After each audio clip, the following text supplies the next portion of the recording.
নমস্কার প্রিয় দর্শকেরা, আজ আমি তৈরি করে দেখাবো কাতলা মাছ দিয়ে পটল আলুর সুস্বাদু রেসিপি।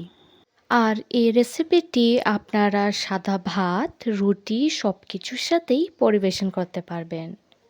তাহলে চলো দেখি নিই রেসিপিটি তৈরি করতে কি কি লাগছে। এর জন্য আমি প্রথমে কাতল মাছ নিয়েছি। কাতল মাছগুলিতে সামান্য লবণ আর হলুদ দিয়ে ভালোভাবে মেখে গরম তেলে একে একে দিয়ে দেবো।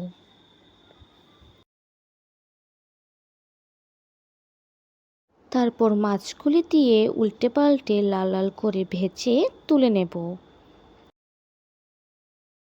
তারপর নিয়ে নিয়েছি পটল আর আলু। পটল আর আলুগুলিকে এভাবে কেটে নিয়েছি। তারপর সেই তেলে আলুগুলো দিয়ে ভেজে নেব। আলুগুলি ভেজে তুলে নিয়ে সেই তেলে দিয়ে দেব কেটে রাখা পটলগুলি।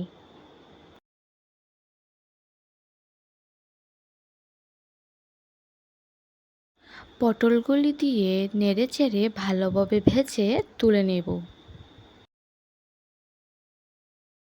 তুলে নিয়ে সে তেলে দিয়ে দেব মেথি, তেজপাতা, এলাচ আর দারচিনি।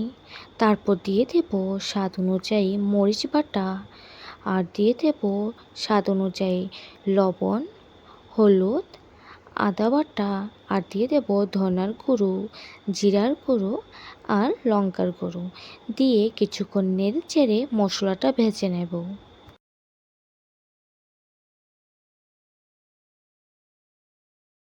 এর মধ্যে দিয়ে দেব দই। আমি এখানে মিষ্টি দই ব্যবহার করেছি। তারপর এর মধ্যে দিয়ে দেব ভেজে রাখা পটল আলুগুলি, আর দিয়ে দেব ভেজে রাখা মাছগুলি দিয়ে এর মধ্যে পরিমাণ মতো জল দিয়ে নেড়ে চেড়ে নেব।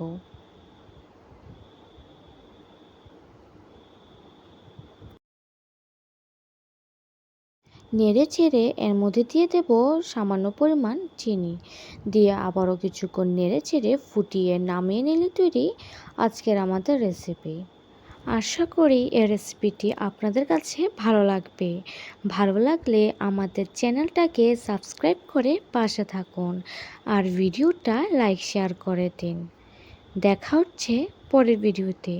সবাই ভালো থাকবেন, সুস্থ থাকবেন। ধন্যবাদ।